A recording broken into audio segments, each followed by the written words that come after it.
Hello friends, good evening. आज मैं आपको एक क्वेश्चन बताना जा रहा हूँ जो कि एग्ज़ाम्स में बहुत बार पूछा जाता है, हर एग्ज़ाम्स में पूछा जाता है।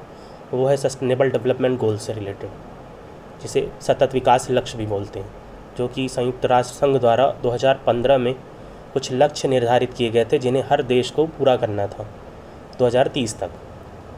और हर देश को एक टारगेट दिया गया था कि आपको उन्होंने कुछ लक्ष्य दिए थे कि सारे कंट्रीज़ को इस लक्ष्य को पूरा करना है, जिससे कि हम अपने इस देश को बचा सकें।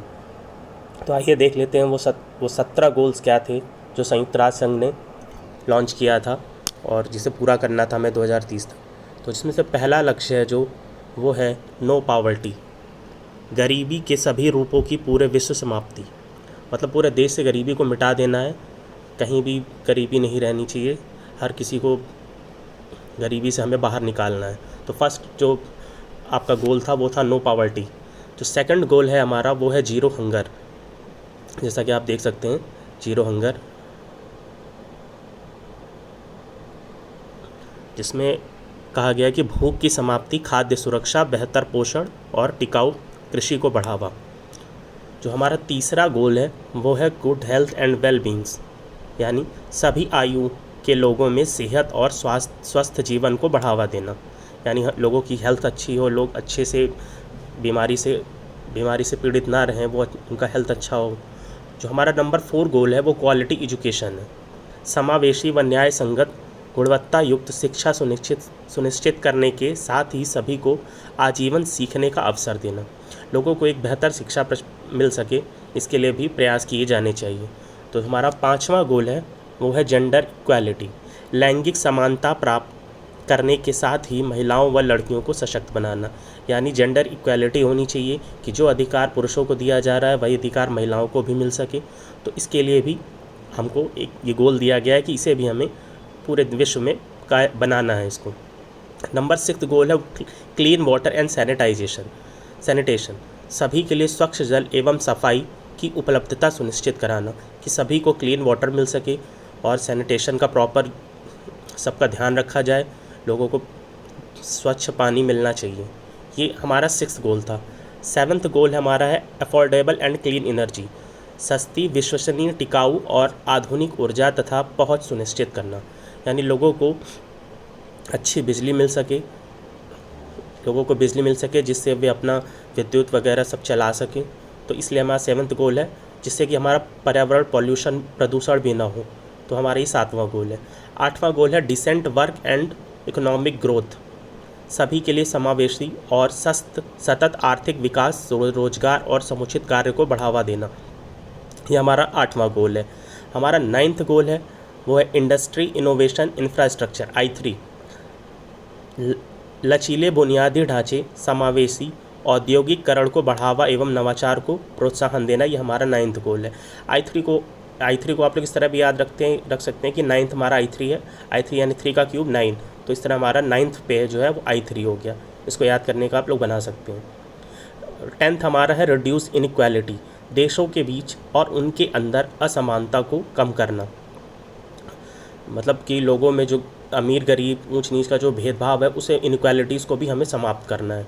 11th हमारा जो गोल है वो सस्टेनेबल सिटीज़ एंड कम्युनिटीज़, सुरक्षित, लचीले और टिकाऊ शहर का निर्माण करना है। हमें एक सस्टेनेबल सिटीज़ बनानी है जहाँ पे पॉल्यूशन ना हो, लोगों के बीच में इनइक्वालिटीज़ ना हो, लोगों को प्रॉपर सैनिटेशन मिल सके। हमें इस तरह की सिटीज़ बनानी है। तो ये हमारा 11th गोल है।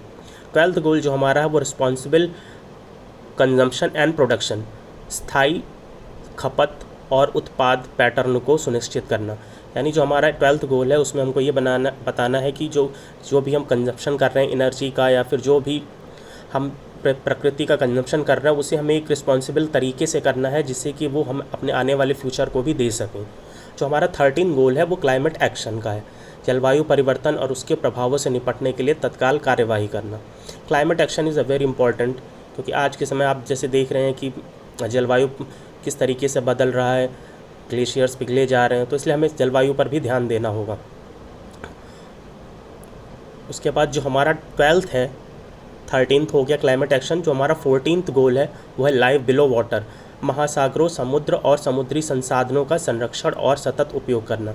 लाइफ बिलो वाटर यानी हमें समुद्र के नीचे, क्योंकि सबसे बड़ा जो एक भाग है वो समुद्र के नीचे लाई करता है, जहाँ पे हमारे समुद्री जीव वगैरह रहते हैं, तो हमें उसका भी ध्यान रखना है कि महासागरों का भी, उनको भी बचाना है।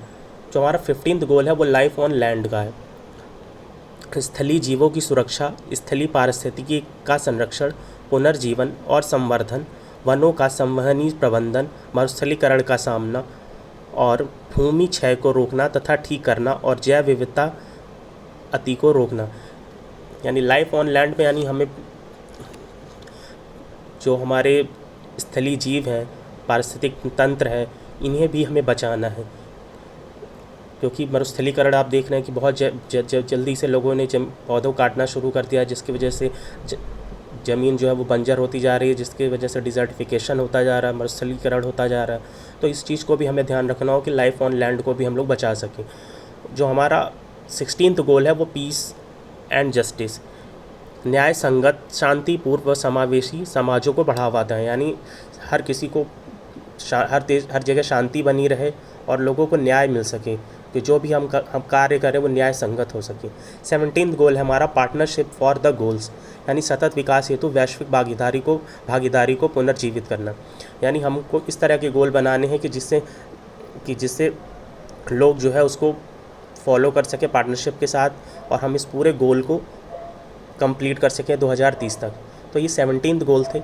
एक बार मैं आपको फिर से 1 से लेकर 17 तक रीड बता देता हूँ।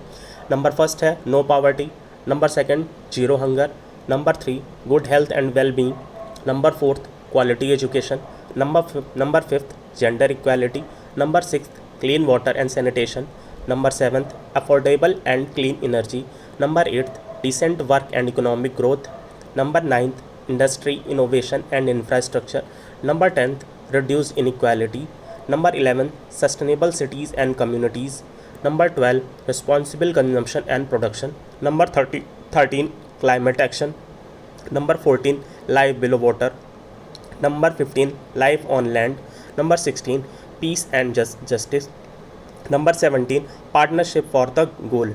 तो ये हमारे 17 गोल्स हैं, जिन्हें एग्ज़ाम्स में हर बार पूछा जाता है, मैचिंग में पूछा जाता है। लास्ट ईयर भी आरओ और पीसीएस के एग्ज़ाम्स में ये क्वेश्चन मैचिंग में पूछे गए थे कि एक साइड्स पे आपको गोल दे देगा, एक साइड्स पे उनके नंबर दे देगा पूछे मैचिंग करने को। तो इसलिए एक बार आप लोग इसको ज़रूर देख लीजिएगा, ये बहुत इंपॉर्टेंट है। वीडियो देखने के लिए धन्यवाद। कंटेंट अच्छा लग रहा हो तो प्लीज़ चैनल को सब्सक्राइब कीजिएगा और मेरे वीडियो को लाइक कीजिएगा। Thank you.